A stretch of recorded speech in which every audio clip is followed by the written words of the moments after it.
मैं हूँ इब्रार हुसैन अस्तूरी। नाज़रीन, कुछ देर पहले हम बड़ी बात कर रहे थे पाकिस्तान तहरीक-ए-इंसाफ का जो है funding case election commission of Pakistan से फ़ैसला सुनाया गया है और इलेक्शन कमीशन ने पाकिस्तान तहरीक-ए-इंसाफ के 34 अकाउंट्स के जो फ़ंड्स हैं वो गैर कानूनी करार दे दिए हैं और उसमें से जो है वो 13 अकाउंट्स जिनके जो है वो पाकिस्तान तहरीक-ए-इंसाफ ज़राए नहीं बता सके और ये अब इलेक्शन कमीशनर ने 3 रुकनी बेंच में फ़ैसला सुना दिया है। और यहाँ पर मेरी बैक साइड में आप देख सकते हैं ये फवाद चौधरी यहाँ पर मौजूद है, जबकि साथ साथ यहाँ पर जो PTI के फ़रग हबीब हैं वो यहाँ पर मौजूद हैं और दिगर यहाँ पर मौजूद हैं। मैं आपको ये बता दूँ कि इलेक्शन कमीशन ने जो है वो फंडिंग जो है वो ममनुआ था, उस पर पाकिस्तान तहरीक-ए-इंसाफ को शोकॉज़ नोटिस भी जारी कर दिया है और ऐसा लग रहा है कि इस वक्त जो फ़ैसला है वो न किसी के हक़ में आया न किसी की मुखालिफत में, क्योंकि एक तासुर दिया जा रहा था कि शायद इस केस से इमरान खान या पाकिस्तान तहरीक-ए-इंसाफ पर बैन लग जाएगा, लेकिन अब वो ख्वाब ख़त्म हो गए हैं और इलेक्शन कमीशन ने सिर्फ जो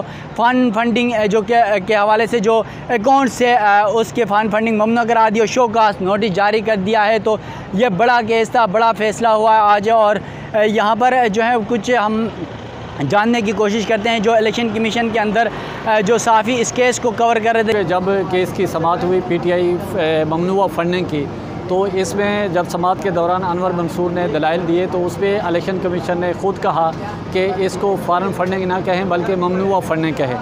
आज जो फ़ैसले में आया इसमें फॉरेन फंडिंग भी शामिल है और ममनुआ फंडिंग भी शामिल है और ये इलेक्शन कमीशन का ये जो फ़ैसला है इत्तेफाक राय से आया है और 3 रुकनी जो बेंच है चीफ़ इलेक्शन कमीशन ने वो अनाउंस किया है और उसमें फ़ैसले में ये चीफ़ इलेक्शन कमीशन ने कहा है कि जो PTI ने ममनुआ जो फंडिंग है वो हासिल की है ऑस्ट्रेलिया, UAE और अमेरिका से भी जो पाकिस्तान तहरीक-ए-इंसाफ है इसने फंडिंग हासिल की है और इलेक्शन कमीशन को जो एक डिक्लेरेशन जमा कराते हैं उसमें जो पाकिस्तान तहरीक-ए-इंसाफ है वो इलेक्शन कमीशन को मुतमईन नहीं कर पाई और जो स्क्रूटनी कमेटी के मुतादिद अगर इससे पहले अगर बात करें स्क्रूटनी कमेटी की तकरीबन 25 जो हैं वो इजलास हुए हैं और उसमें स्टेट बैंक और दीगर जो ऑडिटर जनरल पाकिस्तान और दीगर जो डिपार्टमेंट्स के लोग हैं वो इनके जो PTI फंडिंग के हवाले से उन्होंने इजलास भी किए और उसके बाद फिर जब ये इलेक्शन स्क्रूटनी कमेटी ने जब अपनी रिपोर्ट इलेक्शन कमीशन में जमा कराई उसके बाद फिर केस की बाकायदा हियरिंग हुई और इस दौरान जो पाकिस्तान तहरीक-ए-इंसाफ है उन्होंने तकरीबन 9 वकला जो है वो तब्दील भी किए हैं और मुख्तलिफ़ अवकात में ये मामला हाई कोर्ट में भी गया और हाई कोर्ट में मुतादिद बार ये कहा गया कि इस केस को इलेक्शन कमीशन को रोका जाए।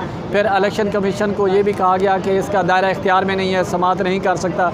इस्लामाबाद हाई कोर्ट ने ये भी कहा कि इस केस को रोज़ाना की बुनियाद पर सुना जाए, लेकिन बाद में फिर इस्लामाबाद हाई कोर्ट ने वो फ़ैसला टर्न डाउन किया कि इस केस को नॉर्मल सुना जाए और अनवर मंसूर जो है पाकिस्तान तहरीक-ए-इंसाफ के जो लास्ट के जो वकील हैं तो उन्होंने इलेक्शन कमीशन में दलाइल दिए और उन्होंने कहा कि स्क्रूटनी कमेटी में ने जो पाकिस्तान तहरीक-ए-इंसाफ के जो अकाउंट्स हैं उनको डबल इसमें शामिल किया है, शो किया है, तो वो इससे में ना किया और इस पर इलेक्शन कमीशन ने इस चीज़ को उन्होंने कहा कि ये स्क्रूटनी कमेटी की गलती है और कुछ ऐसे फ़ंड्स थे जिसमें 5 करोड़ के करीब उसमें बेनामी सी कह लें तो उसको PTI ने डिसोन किया था इलेक्शन कमीशन के सामने।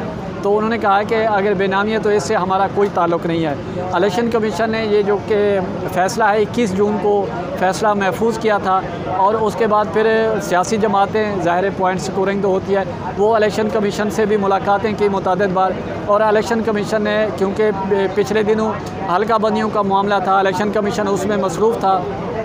हल्का बंदियों का मामला जो है 30 जुलाई को वो वाइंड अप हुआ और उसके बाद इलेक्शन कमीशन ने कल ही अनाउंस की कि ये फ़ैसला पाकिस्तान तहरीक-ए-इंसाफ की जो ममनुआ फंडिंग का फ़ैसला है ये आज यानी कि सुनाया जाएगा। तो election commission chief election commission ने ये फ़ैसला सुनाया, इत्तेफाक राय से फ़ैसला आया और चीफ़ इलेक्शन ने और पहली दफ़ा ऐसा हुआ कि फ़ैसला अनाउंस करने से पहले कुरान पाक की तिलावत की गई।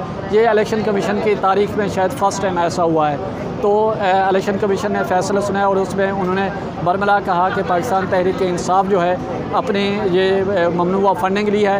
अब इसका अगला तरीक़ाकार यह है कि ये इंटीरियर मिनिस्ट्री जो है फॉरेन फंडिंग की वो तहकीकात करेगी और इलेक्शन एक्ट के तहत इंटीरियर मिनिस्ट्री जो है पीटीआई को एक रेफरेंस दायर करने के हवाले से एक रेफरेंस दायर करेगी। इंटीरियर मिनिस्ट्री अगर जब वो अपनी तहकीकात मुकम्मल करेगी उसके बाद फिर सुप्रीम कोर्ट में जाएगा कि पाकिस्तान तहरीक इंसाफ पर सुप्रीम कोर्ट आगे क्या फ़ैसला करती है, इस पर पाबंदी करती है, लगाती है, या फिर इलेक्शन कमीशन का जो फ़ैसला है उसको उड़ाती है। नाज़रीन, आपने जो है इलेक्शन कमीशन के फ़ैसले के हवाले से अहमद नवाज़ साहब की बातें सुनी। साथ साथ यहाँ पर हमारे साथ मौजूद हैं क़य्यूम सिद्दीकी, जियो न्यूज़ के सीनियर रिपोर्टर हैं सुप्रीम कोर्ट के, और बेशतर औक़ात हमने देखा है सुप्रीम कोर्ट के जज से मैंने खुद सुना है कि क़य्यूम सिद्दीकी को जस्टिस क़य्यूम सिद्दीकी भी कहते हैं। तो आज हम क़य्यूम सिद्दीकी से भी जानने की कोशिश करते हैं कि फ़ंड फंडिंग जो पीटीआई के ख़िलाफ़ आज इलेक्शन कमीशन से फ़ैसला आया, इस हवाले से इनकी क्या आ रहा है। अच्छा क़य्यूम सिद्दीकी साहब, आज जो है इलेक्शन कमीशन का फ़ंड फंडिंग पे फ़ैसला आ गया है, आप क्या समझते हैं कि सियासी इस माहौल में इसका क्या असर पड़ेगा? देखिए, सियासी माहौल के अंदर एक बात तो है कि ये इस्टेब्लिश कर दिया है इलेक्शन कमीशन ने कि हाँ जी ममनुआ वैसे फंडिंग हुई है। अब उसको ज़ब्त करने के हवाले से कि ज़ब्त करें या ना करें, मामला अब यह है कि मैं आपकी जेब में चोरी का माल है, अब वो चोरी का माल जो है वो हम बरामद करें या ना करें, वो आप मुझे माल चोरी का निकाल के कौमी ख़जाने में डाल दें, माल चोरी का है, ठीक है, ये इस्टेब्लिश हो गया तो उसके ऊपर कार्रवाई होनी है, ठीक है। दूसरा जो है वो जो डिक्लेरेशन के हवाले से है, अब डिक्लेरेशन के हवाले से इलेक्शन कमीशन ने कुछ नहीं कहा, लेकिन इसे कहा कि ये गलत डिक्लेरेशन दाखिल किया गया। अब इसके दो कॉन्सिक्वेंसेस हैं। एक तो इलेक्शन कमीशन फैसल बाउडा की तरह अपने 218, 217 के तहत उसको पावर्स को इस्तेमाल करता और कहता कि जी ये आर्टिकल 62 1F के तहत डिसक्वालीफाइड है, सादिक और अमीन नहीं है, लेकिन उन्होंने ऐसा नहीं कहा है। इसकी एक और दूसरी भी आइन जो है ना वो आइन के अंदर है, वो ये है कि अगर किसी रुकन असम्बली, क्योंकि इमरान खान साहब अभी तक रुकन असम्बली हैं, इनका इस्तीफ़ा कबूल नहीं हुआ, अगर किसी रुकन असम्बली के हवाले से ऐसा सवाल उठे कि वो नाअहल है तो फिर रेफरेंस जो है वो स्पीकर के पास जाता है, स्पीकर उसके ऊपर अपनी रूलिंग देता है। आपको याद होगा यूसुफ रज़ा गिलानी जो है उनको तौहीन अदालत हुई थी, तो उसके बाद एक रेफरेंस फहमीदा मिर्ज़ा स्पीकर थी, उनके पास गया था और उन्होंने रूलिंग दी थी कि नहीं जी ये नाअहल नहीं होते हैं, जो कि इमरान खान साहब ने फिर सुप्रीम कोर्ट में चैलेंज की थी। Azhar Sadiq versus federation of Pakistan case है उसका टाइटल। तो उसके बाद फिर यूसुफ रज़ा गिलानी साहब को उन्होंने कहा था कि इनको सज़ा होगी और ये 5 साल के लिए नाअहल है। तो लेकिन दूसरा एक और है, वो है नवाज शरीफ साहब का केस, जिसके अंदर कैपिटल FZE के कंपनी से अपने बेटे से तनख्वाह नहीं ली और वो जो है वो एक एसेट था और वो एसेट डिक्लेयर नहीं किया गया था, तो मिस डिक्लेरेशन था, तो मिस डिक्लेरेशन ये भी है। तो यहाँ पे इलेक्शन कमीशन ने तो नहीं कहा, देखेंगे कि अब आगे इसका क्या सूरत होती है। दूसरा फेडरल गवर्नमेंट जो है उसको इलेक्शन कमीशन भिजवाएगी मामलात के, किन मामलात की वो या उसके कौन से इदारे जो है मज़ीद फर्दर इन्वेस्टिगेट करते हैं। और फेडरल गवर्नमेंट उसके बाद क्या आगे प्रोसेस होता है इसका, कि सुप्रीम कोर्ट भेजेगी मामले को या कोई सुप्रीम कोर्ट में एप्लीकेशन फाइल करेगी? देखें, बात यह है कि ये बात तो फैक्ट इस्टेब्लिश हो गया है कि फॉरेन नेशनल से भी फंडिंग हुई है, यस, और प्रोहिबिटेड फंडिंग भी हुई है। बिल्कुल बिल्कुल। तो अब ये दो मामलात हैं, अब ये तफसीली जजमेंट आएगी तो उसके बाद देख के कुछ कहा जा सकता है। चलिए, थैंक यू। ये थे क़य्यूम सिद्दीकी साहब, जिसको हम जस्टिस क़य्यूम सिद्दीकी भी कहते हैं कभी कभार, क्योंकि सुप्रीम कोर्ट के बेशतर जजेस जब भी हम मिलते हैं इनके साथ तो अक्सर कहते रहते हैं कि कानूनी और आइनी मामला पे, क्योंकि 25 साल से सुप्रीम कोर्ट ऑफ पाकिस्तान के बीट कवर करते रहे हैं, बड़े नॉलेज रखते हैं कानूनी और आइनी मामला पर, और बड़े वकीला और जजेस इनसे इस हवाले से कानूनी राय भी लेते हैं। तो आज क़य्यूम सिद्दीकी साहब जो जियो के रिपोर्टर हैं, बड़े सीनियर रिपोर्टर हैं, इन्होंने बता दिया कि इस फंडिंग का आज इलेक्शन कमीशन ने सुना दिया है कि ये ममनुआ फंडिंग भी साबित हो गई और ये साबित हो गया कि ये फंडिंग बैरून मुल्क से हुई थी, ये बैरूनी फंडिंग भी और साथ साथ ये ममनुआ फंडिंग भी है। मलाइका बुखारी, उसके बाद फ़रूक हबीब यहाँ पर उन्होंने बात की, फवाद चौधरी ने मीडिया से गुफ्तगू की। एक तरफ वो खुश दिखाई दे रहे हैं, साथ साथ ये देखें ये फवाद चौधरी साहब जा रहे हैं और यहाँ पर फवाद चौधरी साहब ने PTI के कारकुनान को मुबारकबाद भी दी। जो मौका हम ये कहते रहे हैं कि ये इलेक्शन कमीशन के प्रीव्यू में नहीं है, फॉरेन फंडिंग का फैसला सुनना या पार्टी की पाबंदी लगाना, वो हमारा मौक़िफ़ दुरुस्त हुआ है। और मैं उस मीडिया ग्रुप को भी कहता हूँ कि अब तो कौम को जो है वो सच बताएं, हकायक बताएं।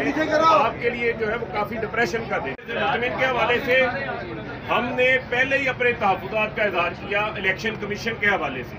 8 ऐसे फैसले इलेक्शन कमीशन पहले दे चुका है जिनको हमने मुख्तलिफ हाई कोर्ट्स में चैलेंज किया, जिसमें मखसूस नशिस्तों का फैसला था, पोलिंग एजेंट का फैसला था, अली अमीन गंडापुर को डिस्क्वालीफाई करने का मामला था और इसके अलावा मुतअद्दिद मामले थे जहां हमें रिलीफ मिला, जहां आइन और इलेक्शन एक्ट से हटके फैसले किए गए थे। आज भी ये जो फैसला है, इस फैसले के ऊपर इलेक्शन कमीशन ने सुप्रीम कोर्ट और इस्लामाबाद हाई कोर्ट के फैसले को मद्देनजर नहीं रखा, जिसमें तमाम सियासी जमातों का फैसला एक साथ सुनाना था। पीपल्स पार्टी और नून लीग के साथ लाडलो जैसा सलूक किया गया है। सिर्फ पीटीआई को पिन पॉइंट किया गया। स्क्रूटनी कमेटियां तमाम जमातों की 2018 में एक ही वक्त के ऊपर बनाई गई, लेकिन स्क्रूटनी कमेटी काम मुकम्मल करती है सिर्फ पीटीआई का, इलेक्शन कमीशन फैसला सुनाता है सिर्फ पीटीआई का।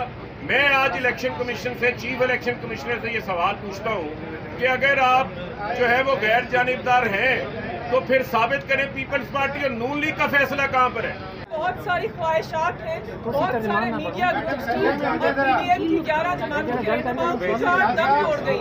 हमने तो पहले दिन से कहा था कि पाकिस्तान तहरीक-ए-इंसाफ वो जमात नहीं है जिसने बैरून मुल्क से फंडिंग दी है, लेकिन एक हमारे खिलाफ फेक प्रोपेगेंडा आगे बढ़ाया गया। अखबारों के अंदर सुर्खियां लगाई गई कि पाकिस्तान तहरीक-ए-इंसाफ ने बैरून मुल्क से फंडिंग दी है। हमारा पहले से मौक़िफ़ ये था कि ये केस है। आज साबित हो गया कि जानिबदार इलेक्शन कमीशन ने, गैर जानिबदार नहीं, जानिबदार इलेक्शन कमीशन ने एक ही जमात के ऊपर इलेक्शन एक्ट 2017 और पॉलिटिकल पार्टीज ऑर्डर 2002 का इत्लाक किया है। किसी और जमात के ऊपर ये कानून लागू नहीं होता है। बज़ाहिर ये लग रहा है कि आईनी इदारा जो है वो एक ही जमात के ऊपर इस कानून को लागू कर रहा है, उसका नाम है पाकिस्तान तहरीक-ए-इंसाफ। फरूख हबीब ने आपको बताया कि 2018 में स्क्रूटनी कमेटीज बनाई गई थी, तश्कील दी गई थी, तो आज तक वो रिपोर्ट्स खुलकर मंजर आम पर क्यों नहीं आई? ऐसा क्यों होता है कि अक्सरियत की जमात, पाकिस्तान की सबसे बड़ी जमहूरी जमात को एक आईनी इदारे के जरिए दीवार के ऊपर लगाया जा रहा है? बाकी पीडीएम के रहनुमा पीपल्स पार्टी बताएं कि उनके अकाउंट्स का क्या हाल है। पाकिस्तान मुस्लिम लीग नवाज बताएं कि मोहतरमा शहीद जो कहती थी कि आपने उसामा बिन लादेन से फंडिंग लेके उनकी हुकूमत गिराई है, उसके जराए क्या है। JUIF बताए कि लिबिया से फंडिंग कब ली थी। तो ये सब चीज़ें कानून के दायरे में होनी चाहिए थी, लेकिन अफसोसनाक है कि कानून के मुताबिक और आइन के मुताबिक हमारे साथ बराबरी की हैसियत पर बर्ताव नहीं हुआ। पाकिस्तान की वाहिद जमात है जो प्रॉपर पब्लिक फंडिंग करती है। पीटीआई के अलावा कोई और सियासी जमात फंडिंग नहीं करती, बाकी में स्टेट रखे हुए। हम ये जो केस 2008 और 2013 के दरमियान की फंडिंग का था, तकरीबन हमने 3.5-4 अरब रुपया उसमें फंडिंग की, जिसमें ज़्यादा हिस्सा जो था वो ओवरसीज़ पाकिस्तानीज़ का। मुझे समझ नहीं आती कि PMLN, पीपल्स पार्टी, JUI इन्होंने ओवरसीज़ पाकिस्तानी को अपना दुश्मन क्यों डिक्लेयर कर रखा। हम ओवरसीज़ पाकिस्तानी को पाकिस्तान की मईशत की हड्डी समझते हैं, और हम बता दें हम अब भी ओवरसीज़ पाकिस्तानी पर ही रिलाई करेंगे अपनी फंडिंग के लिए। अभी नामंजूर.com तहरीक के लिए हमने फंडिंग की है। 5-6 दिनों में हमें 47 करोड़ रुपया इकट्ठा हुआ है, और उसमें से आधा जो है वो फॉरेन ओवरसीज़ पाकिस्तानी जो है उन्होंने किया। लिहाजा ये जो फंडिंग है ये भी ओवरसीज़ पाकिस्तानी की थी। मैं आपको बताऊँ नटशेल में केस क्या था। केस ये था कि 2 हिस्से थे केस के। पहला हिस्सा था कि क्या ये केस फॉरेन फंडिंग का है। पहले दिन से सबने जो पीटीआई का मौक़िफ़ था कि फॉरेन फंडिंग नहीं है। आज इस इलेक्शन कमीशन ने, जिससे हमें कोई तवक्को ही नहीं थी, सच्ची बात है, ये भी सारा कुछ करके ये भी इसी नतीजे पे पहुंचे हैं कि फॉरेन फंडिंग नहीं थी। नंबर 2, अब इन्होंने कहा है कि 16 अकाउंट्स ऐसे हैं जो पीटीआई की सीनियर लीडरशिप ने खोले, लेकिन वो डिक्लेयर नहीं किए गए। हमारा मौक़िफ़ पहले दिन से ये है कि वो पीटीआई या इमरान खान ने वो केसेस जो है क्या जरूरत थी आपको, वो जो अकाउंट 16 अकाउंट्स हैं उनका पीटीआई से जो था वो इमरान खान से डायरेक्ट लिंकेज में नहीं है। वो जब हमें नोटिस अब मिला है, अब पहली बात तो तय हो गई कि फॉरेन फंडिंग नहीं है। ये जो मुकाबला था, ये मुकाबला था सच्चाई का ताकत के साथ, हक का बातिल के साथ, इसमें हम सुरखरू हैं। और मैं अल्लाह के सामने शुक्रगुजार हूँ कि अल्लाह ने हमारी कौम को सुरखरू किया, क्योंकि इस केस में मेरा कोई ज़ाती मफाद नहीं था। इस केस में मेरा कोई अपना कोई ज़ाती किसी किस्म का कोई मफाद नहीं था। ये कौमी मफाद था कि पाकिस्तान की सियासत में एक बुनियादी तब्दीली की ज़रूरत थी कि सियासी जमातें और सियासी जमातों की जो लीडरशिप है वो कानून के नीचे आए। इस लिहाज से आज शुक्र करने का दिन है और मैं अल्लाह से हमेशा शुक्र अदा करूँगा। और साथ ही साथ मैं शुक्र अदा करता हूँ कि इलेक्शन कमीशन ऑफ पाकिस्तान से, अगर आपको याद हो, मैं हमेशा कहता था कि इंशाअल्लाह मैं पाकिस्तानी इदारों से इंसाफ लेके दिखाऊंगा। पाकिस्तानी इदारों ने, हमने इन्हीं पे भरोसा करना है, हमने इनको मजबूत करना है। हमारे इम्तिहान हुए, 8 साल में बहुत सारे इम्तिहान थे, लेकिन यही इलेक्शन कमीशन ने आज मेरे तमाम इल्ज़ामात की तस्दीक कर दी। इलेक्शन कमीशन ने ये तस्दीक की कि गैर मुल्कियों ने पाकिस्तान तहरीक इंसाफ की फंडिंग की है। इलेक्शन कमीशन ने ये तस्दीक की कि गैर मुल्की कंपनियों ने पाकिस्तान तहरीक इंसाफ की फंडिंग की है। इलेक्शन कमीशन ने ये तस्दीक की कि जो अकाउंट्स थे PTI ने वो खुफिया रखे। इलेक्शन कमीशन ने ये तस्दीक की कि पाकिस्तान तहरीक इंसाफ ने बड़े पैमाने पर गलत बयानी की। इलेक्शन कमीशन ऑफ पाकिस्तान ने तस्दीक की कि हर साल जो पार्टी का चेयरमैन जो सर्टिफिकेट जमा कराता है, साल 2008-9 का सर्टिफिकेट झूठा था।